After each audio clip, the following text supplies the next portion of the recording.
ಚಿಕ್ಕಬಳ್ಳಾಪುರದ ಶಿಡ್ಲಘಟ್ಟ ವೃತ್ತದಲ್ಲಿ ಹಮ್ಮಿಕೊಂಡಿದ್ದ ಪ್ರತಿಭಟನೆಯ ನೇತೃತ್ವ ವಹಿಸಿ ಮಾತನಾಡಿದ ರಾಮಲಿಂಗಪ್ಪ, ಒಬ್ಬ ಸಂಸದನ ಬಳಿಯೇ ನೂರಾರು ಕೋಟಿ ದೊರೆಯುವುದಾದರೆ ಸಚಿವರು, ಶಾಸಕರು ಮತ್ತು ಮುಖ್ಯಮಂತ್ರಿಗಳ ಬಳಿ ಯಾವ ಪ್ರಮಾಣದ ಅಕ್ರಮ ಹಣ ಇರಬಹುದು ಎಂಬುದನ್ನು ಊಹಿಸಲು ಅಸಾಧ್ಯ.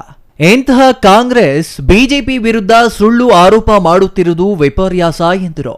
ರಾಜ್ಯದಲ್ಲಿ ಬಿಜೆಪಿ ವಿರುದ್ಧ 40% ಕಮಿಷನ್ ಆರೋಪ ಮಾಡಿದ ಕಾಂಗ್ರೆಸ್ ಅಧಿಕಾರಕ್ಕೆ ಬಂದರೂ ಈ ಆರೋಪ ಸಾಬೀತುಪಡಿಸಿಲ್ಲ. ಬದಲಿಗೆ ಆರೋಪ ಮಾಡಿದ ಗುತ್ತಿಗೆದಾರರ ನಿವಾಸದಲ್ಲಿಯೇ ಕೋಟ್ಯಾಂತರ ರೂಪಾಯಿ ದೊರೆತಿದೆ. ಪ್ರಕರಣ ತನಿಖೆ ಹಂತದಲ್ಲಿರುವಾಗಲೇ ಈ ಗುತ್ತಿಗೆದಾರರು ಮೃತಪಟ್ಟಿದ್ದಾರೆ. ಕೋತಿ ತಿಂದು ಮೇಕೆ ಮೂತಿಗೆ ಒರೆಸಿತು ಎಂಬಂತೆ ಭ್ರಷ್ಟಾಚಾರ ಕಾಂಗ್ರೆಸ್ ಮಾಡಿ ಬಿಜೆಪಿಗೆ ಕಟ್ಟುವ ಕೆಲಸ ಮಾಡುತ್ತಿರುವುದು ಈಗ ಬಹಿರಂಗವಾಗಿದೆ ಎಂದರು. ರಾಜ್ಯದಾದ್ಯಂತ ತೀವ್ರವಾಗಿ ಬರ ಕಾಡುತ್ತಿದ್ದರೂ ರೈತರಿಗೆ ನಯಾ ಪೈಸಾ ನೀಡದ ರಾಜ್ಯ ಕಾಂಗ್ರೆಸ್ ಸರ್ಕಾರ ರೈತರ ಪರ ಮೊಸಳೆ ಕಣ್ಣೀರು ಸುರಿಸುತ್ತಿದೆ. ಹೈನು ರೈತರ ಪಶು ಆಹಾರ ಬೆಲೆ ಏರಿಸಿ ಹಾಲಿನ ಬೆಲೆ ಕಡಿಮೆ ಮಾಡಿದೆ ಎಂದು ಕಿಡಿಕಾರಿದ್ರು.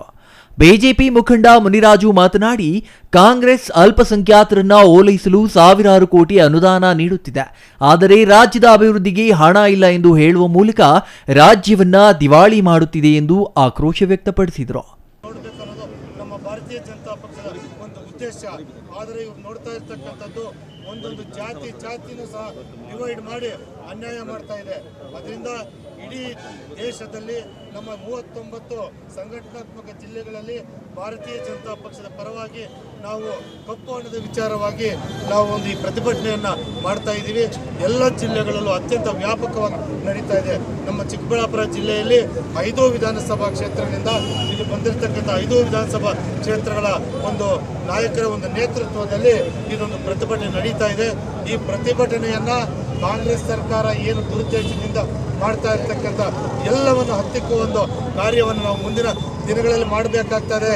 ಅದೇ ರೀತಿಯಲ್ಲಿ ಮುಂದಿನ ದಿನಗಳಲ್ಲಿ ಕಾಂಗ್ರೆಸ್ ನಾಯಕರ ಮನೆಗಳಿಗೆ ಇಡಿ ಅಲ್ಲ, ನಮ್ಮ ಕಾರ್ಯಕರ್ತರೇ ನುಗ್ಗಿ ಎಷ್ಟೆಷ್ಟು ಕಪ್ಪಣ ಇದೆ ಅನ್ನೋದನ್ನ ಆಚೆ ತರ್ತಕ್ಕಂಥ ಕಾರ್ಯಕ್ರಮವನ್ನು ನಾವು ಮುಂದೆ ಮಾಡಬೇಕಾಗ್ತದೆ ಬಂಧುಗಳೇ.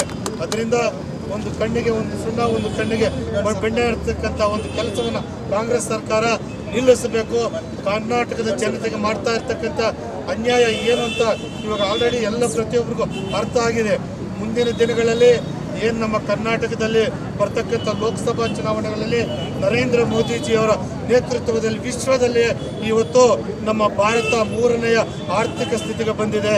ಮೊದಲು 10ನೇ ಆರ್ಥಿಕತೆಯಲ್ಲಿದ್ದಂಥ ದೇಶ 10 ವರ್ಷಗಳಿಂದ ನರೇಂದ್ರ ಮೋದಿಜಿಯವರ ನೇತೃತ್ವದಲ್ಲಿ 3ನೇ ಆರ್ಥಿಕ ಶಕ್ತಿಯಾಗಿ ಬೆಳೀತಾ ಇದೆ. ಇಡೀ ವಿಶ್ವದಲ್ಲಿ ಯಾವುದೇ ದೇಶದಲ್ಲಿ ಯುದ್ಧ ಆಗಲಿ ಪ್ರತಿಯೊಬ್ಬರು ಸಹ ನರೇಂದ್ರ ಮೋದಿ, ಭಾರತೀಯ ಜನತಾ ಪಕ್ಷದ ನಮ್ಮ ಪ್ರಧಾನಮಂತ್ರಿಗಳಾಗಿರ್ತಕ್ಕಂಥ ನರೇಂದ್ರ ಮೋದಿಜಿಯವರ ಒಂದು ಆಶಯದಂತ ಇಡೀ ವಿಶ್ವ ಕೂಡ ಇವತ್ತು ನಡ್ಕೊಂಡು ಹೋಗ್ತಾ ಇದೆ. ಅಂಥದ್ರಲ್ಲಿ ಇವತ್ತು ನಮ್ಮ ಪಕ್ಷ ಮಾಡ್ತಾ ಇರ್ತಕ್ಕಂಥ ಒಂದು ಕಾರ್ಯಕ್ರಮಗಳನ್ನು ಮೆಚ್ಚಿ ಮುಂದಿನ ದಿನಗಳಲ್ಲಿ ಇಡೀ 28 ಲೋಕಸಭಾ ಒಂದು ಕ್ಷೇತ್ರಗಳಲ್ಲಿ ಎಸ್ಸಿ ಎಸ್ಟಿ ಅಭಿವೃದ್ಧಿಗಾಗಿ ಮೀಸಲಿಟ್ಟ ಹಣವನ್ನು ಗ್ಯಾರಂಟಿಗಳಿಗೆ ಬಳಸಿಕೊಂಡಿರುವ ರಾಜ್ಯ ಕಾಂಗ್ರೆಸ್ ಸರ್ಕಾರ ಅಲ್ಪಸಂಖ್ಯಾತರಿಗೆ ಮಾತ್ರ ಸಾವಿರಾರು ಕೋಟಿ ಅನುದಾನ ನೀಡಿದೆ. ಸದಾ ಹಿಂದೂ ವಿರೋಧಿ ನೀತಿಗಳಿಂದಲೇ ಆಡಳಿತ ನಡೆಸುತ್ತಿರುವ ಕಾಂಗ್ರೆಸ್ಗೆ ಕಳೆದ ಪಂಚರಾಜ್ಯಗಳ ಚುನಾವಣೆಯಲ್ಲಿ ಜನತೆ ತಕ್ಕ ಪಾಠ ಕಲಿಸಿದ್ದು ಮುಂದಿನ ಲೋಕಸಭಾ ಚುನಾವಣೆಯಲ್ಲಿಯೂ ಬುದ್ಧಿ ಕಲಿಸಲಿದ್ದಾರೆ ಎಂದು ಭವಿಷ್ಯ ನುಡಿದರು. ರಾಜ್ಯ ಸರ್ಕಾರ ಕೂಡಲೇ ಮುಖ್ಯಮಂತ್ರಿ ಹುದ್ದೆ ಕಚ್ಚಾಟ ಕೈಬಿಟ್ಟು ಸಂಕಷ್ಟದಲ್ಲಿರುವ ರಾಜ್ಯದ ರೈತರ ನೆರವಿಗೆ ಧಾವಿಸಬೇಕು. ಚುನಾವಣೆ ವೇಳೆ ಹೇಳಿದಂತೆ 10 ಕೆಜಿ ಅಕ್ಕಿ ಈವರೆಗೂ ನೀಡಿಲ್ಲ, ಈಗಲಾದರೂ ಕೊಟ್ಟ ಮಾತಿನಂತೆ ನಡೆದುಕೊಳ್ಳಬೇಕು ಎಂದು ಎಚ್ಚರಿಕೆ ನೀಡಿದರು. ನಾವೆಲ್ಲ ಕೂಡ ಗಮನಿಸ್ತಾ ಇದ್ದೀವಿ ಬಂಧುಗಳೇ, ಇಡೀ ರಾಜ್ಯದಲ್ಲಿ ಪ್ರತಿಯೊಬ್ಬರು ಕೂಡ ಸಾರ್ವಜನಿಕರು ಇವತ್ತು ಇಡೀ ರಾಜ್ಯ ಗಮನಿಸ್ತಾ ಇದೆ. ಯಾಕಂದ್ರೆ ಇವ್ರು ಗೆದ್ದಂತ ಒಂದು ಸಂದರ್ಭದಿಂದ ಹಿಡಿದು ಇವತ್ತೇನು ಕೆಲವು 7 ತಿಂಗಳು ಆಗ್ತಾ ಇದೆ, ಇವರೆಲ್ಲ ಕೆಲಸ ಕಾರ್ಯಗಳು ಯಾವುದೇ ಒಂದು ಕಾಮಗಾರಿಗಳು ಮಾಡದೆ, ಯಾವುದೇ ಒಂದು ರಸ್ತೆ ಗುಂಡಿಗಳಿಗೆ ಒಂದು ಮಣ್ಣನ್ನು ಕೂಡ ಹಾಕಕ್ಕೆ ಹೋಗ್ತಾ ಇಲ್ಲ. ಆ ರೀತಿ ಸರ್ಕಾರ ನಡೆಸ್ಕೊಂಡು ಆ ಸರ್ಕಾರದಲ್ಲಿರ್ತಕ್ಕಂಥ ಖಜಾನೆಯನ್ನ ಲೂಟಿ ಮಾಡಿಕೊಂಡು ಇವತ್ತು ಡಿ.ಕೆ. ಶಿವಕುಮಾರ್ ಅವರು ಇರ್ಬೋದು, ಸಿದ್ದರಾಮಯ್ಯನವರು ಇರ್ಬೋದು, ರಾಜ್ಯನ ಲೂಟಿ ಹೊಡೆದು ಪಕ್ಕದ ಹೊರ ರಾಜ್ಯಗಳಿಗೆ ಅವರು ಎಲೆಕ್ಷನ್ಗೆ ಅಂತ ಇವತ್ತು ಕೂಡಿಟ್ಟ ಹಣನ ಬಯಲಿಗೆ ಎಳೆದಿದ್ದಾರೆ ಬಂಧುಗಳು. ಇವೆಲ್ಲ ಅರ್ಥ ಮಾಡ್ಕೊಬೇಕು. ಇವತ್ತು ಈ ದೇಶದಲ್ಲಿ ಕಾಂಗ್ರೆಸ್ ಆಡಳಿತ 60 ವರ್ಷಗಳ ಆಡಳಿತ ಯಾವ ರೀತಿ ನಡ್ಕೊಂಡ್ ಬಂದಿತ್ತು, ಇವತ್ತು ಸನ್ಮಾನ್ಯ ನರೇಂದ್ರ ಮೋದಿ ಅವರ ಒಂದು ಆಡಳಿತ ಯಾವ ರೀತಿ ಇದೆ, 3 ರಾಜ್ಯಗಳ ಫಲಿತಾಂಶನೇ ಗೊತ್ತಾಗಿದೆ ನಮಗೆ.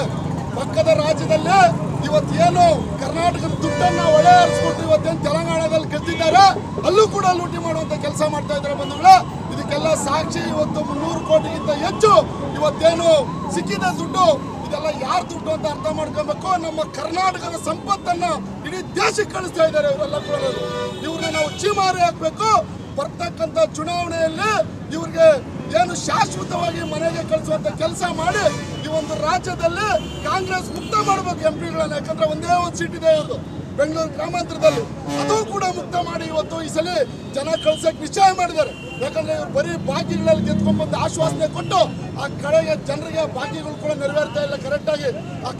ಗೃಹಿಣಿಯರಿಗೆ ಆ ದುಡ್ಡು ಹೋಗ್ತಾ ಇಲ್ಲ, ಮತ್ತೆ ಕರೆಂಟು ಕೂಡ ನ್ಯಾಯವಾಗಿಲ್ಲ. ರೈತರು ಕರೆಂಟ್ ಕಟ್ಟು ಇವತ್ತು ಬರಗಾಲದಲ್ಲಿ ನಮ್ಮೆಲ್ಲ ಜಿಲ್ಲಾ ಅಧ್ಯಕ್ಷರು ಇರ್ಬೋದು, ಮಾಜಿ ಮಂತ್ರಿಗಳಿರ್ಬೋದು, ಸಿದ್ದರಾಮಯ್ಯ ಅವರ ನೇತೃತ್ವದಲ್ಲಿ ನಮ್ಮೆಲ್ಲ ಪದಾಧಿಕಾರಿಗಳ ಸಮ್ಮುಖದಲ್ಲಿ ಬರ ಅಧ್ಯಯನ ಮಾಡಿ ರಾಜ್ಯಕ್ಕೆ ಕಳಿಸಿದ್ದಾರೆ.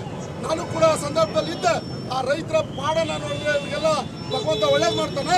ಇವತ್ತು ನಮಗಿಂತ ಯಾರು ಇಲ್ಲ ಅಂತ ಏನು ಸರ್ಕಾರ ನಡೆಸ್ತಾ ಇದ್ದಾರೆ, ಆ ಒಂದು ದೌರ್ಜನ್ಯ ಕಡೆ ಆಗ್ಬೇಕು, ಜನ ಎಚ್ಚೆತ್ಕೋಬೇಕು. ಇದೇ ರೀತಿ ಮಾಡ್ತಾ ಇದ್ರೆ ಉಗ್ರ ಹೋರಾಟ ಇನ್ನೂ ಮುಂದುವರಿಯುತ್ತೆ.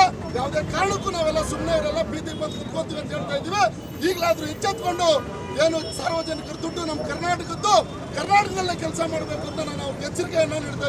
ನಗರದ ಶಿಡ್ಲಘಟ್ಟ ವೃತ್ತದಲ್ಲಿ ಜಮಾಯಿಸಿದ ಬಿಜೆಪಿ ಮುಖಂಡರು ಮತ್ತು ಕಾರ್ಯಕರ್ತರು ಕಾಂಗ್ರೆಸ್ ವಿರುದ್ಧ ಘೋಷಣೆ ಕೂಗಿ ಆಕ್ರೋಶ ವ್ಯಕ್ತಪಡಿಸಿದರು. ಕೆಲಕಾಲ ರಸ್ತೆಯಲ್ಲಿ ಪ್ರತಿಭಟನೆ ಮಾಡಿದರು. ಪ್ರತಿಭಟನೆಯಲ್ಲಿ ಮುಖಂಡರಾದ ಕೆವಿ ನಾಗರಾಜ್, ಲಕ್ಷ್ಮೀಪತಿ, ಬಾಲು ಸೇರಿದಂತೆ ಇನ್ನೂ ಇತರರು ಹಾಜರಿದ್ದರು. Venugopal, CTV news, Chikkaballapur.